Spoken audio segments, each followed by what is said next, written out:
তৃণমূল নেতাদের গ্রেপ্তারি সবে শুরু, জেলে জায়গা থাকবে না, ব্যারাকপুরে বললেন দিলীপ ঘোষ।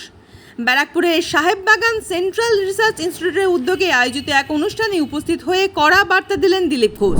তিনি বলেন, তৃণমূলের নেতাকর্মীদের গ্রেপ্তারি অভিযান সবে শুরু হয়েছে, আগামী দিনে এই অভিযান আরও জোরদার হবে।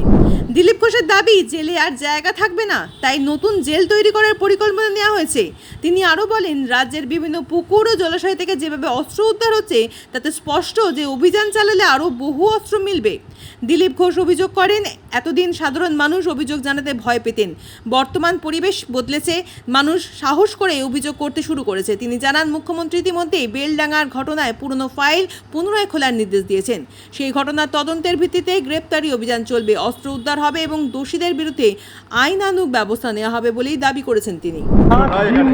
হয়ে গেছে এবার বলার কি আছে, গ্রেপ্তার তো শুরু, দেখুন না, সিরিজ চলবে, জেলে জায়গা হবে, নতুন জেল বানাচ্ছি আমরা। সন্দেশখালীতে একাধিক জায়গায় এসটিএফ এর রেড হয়েছে, সেখানে পুকুর মাটি থেকে অস্ত্র উদ্ধার হয়েছে। সন্দেশখালী নয়, সারা পশ্চিমবাংলা লুট হয়েছে। একদিন ভয়ে লোকে কমপ্লেন করতে পারছে না, কমপ্লেন হবে, পুলিশ তার উপরে অ্যাক্টিভভাবে কাজ করবে।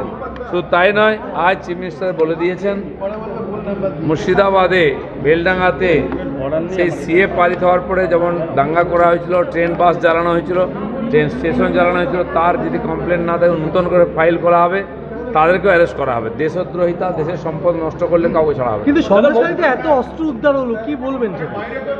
অস্ত্র তো আরও পাওয়া যাবে, চিন্তা নেই, সব অস্ত্র উদ্ধার হবে আর সবাই ভেতরে যাবে। অনেক বিধায়ক হয়ে গেছে।